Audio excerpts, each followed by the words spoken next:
Thanks, Andy. As a teenager, Tad Milmine was bullied and taunted to the point that he considered ending his life. But years later, RCMP Constable Milmine has dedicated himself to helping young people who may be dealing with tormentors of their own.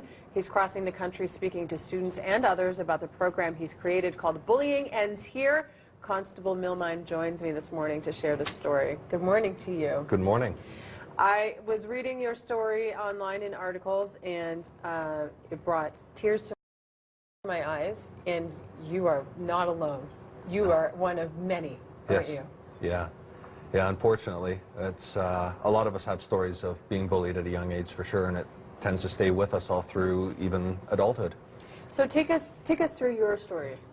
Well, for me, it started with the fact that I was terribly introverted and very, very shy, and what would happen is that if I ever felt any type of adverse emotions, whether it be fear, anger, sadness, disappointment, anything like that, my body would react by crying. Well, of course, that posed a bit of a problem when I went to school, because the clever ones that they were, the kids, they discovered the fact that I cried a lot, and it was quite a show. I mean, we're talking Niagara Falls type of tears, and what it felt like to me is that everyone was a part of it, because even if there were any individuals within the school that would want to be my friend or come forward, they weren't going to do it because they were afraid if they were seen with me, then they might be a part of the torment next. So they were always a part of, you know, the audience, if not the actual tormentors themselves.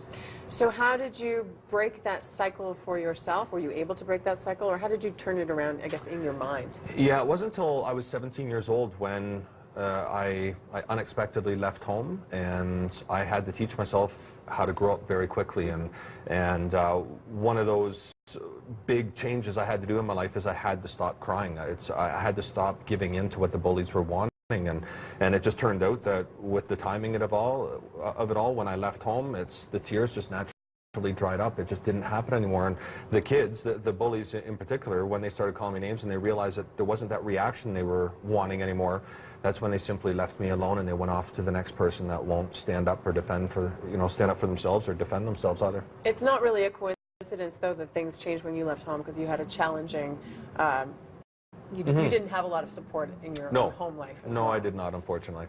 Okay, so tell us about when you first heard about somebody named Jamie Hubley. It was late October of 2011. I was laying in my bed in Surrey, BC, reading the news as I do every night, and I saw this headline. It says, Ottawa teen takes his own life because of severe bullying. And what ended up happening is I was reading this article about Jamie and all these incredible things he did. And, you know, Jamie was a young boy that was in school and relentlessly bullied for years. It started out because he was a figure skater, and then later in life he came out as being openly gay, and the youth were relentless. Jamie committed suicide, and when I read that article, that was my moment of realizing I had to do something. I didn't want to be a person to read headlines and hope that the world around me became a better place, but that I was going to get out there and I was at least going to try. Okay, and that's where Bullying Ends Here began. That's when I created Bullying Ends Here. So tell us about that program.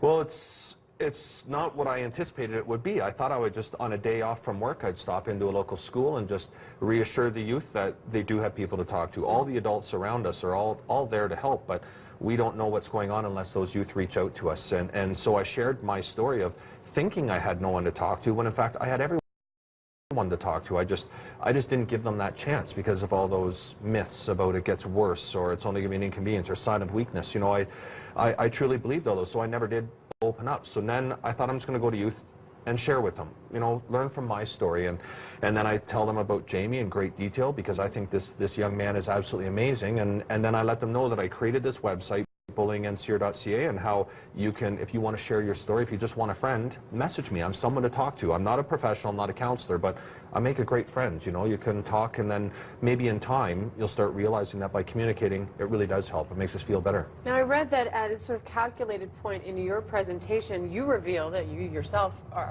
gay. Yes. And that has sort of an effect on the crowd, and you kind of work with that. Yeah, it's about 45 minutes in that's when I just simply share with the youth that you know, I do have something else in common with Jamie. That's the fact that I am openly gay.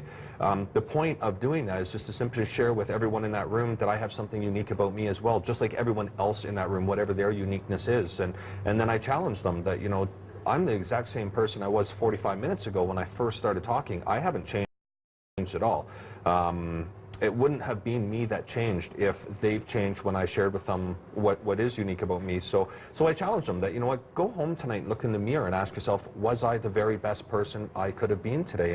And I continuously throughout the presentation, that's the message I put out there, is that it's all about you. It starts with you as the individual to make that positive individual change. How many kids have you spoken to up until this point? I think I'm about 55,000 in the last school year. Wow.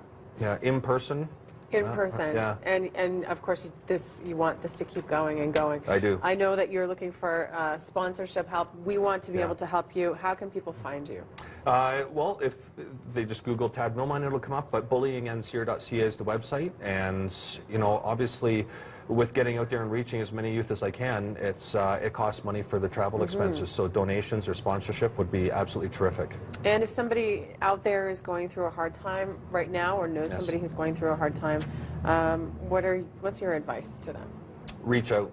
You have to communicate. You have to reach out and tell someone, because there's no one in this world that can read your mind or know what you're going through or how you're interpreting what's happening online or what others are saying.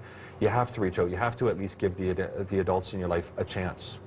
Kids Help Phone, also a good resource, kidshelpphone.ca. But again, bullyingendshere.ca to find out more information or to donate, and I hope you do. Thank you for doing this, Constable. Thank you so much for having me, and it's a pleasure.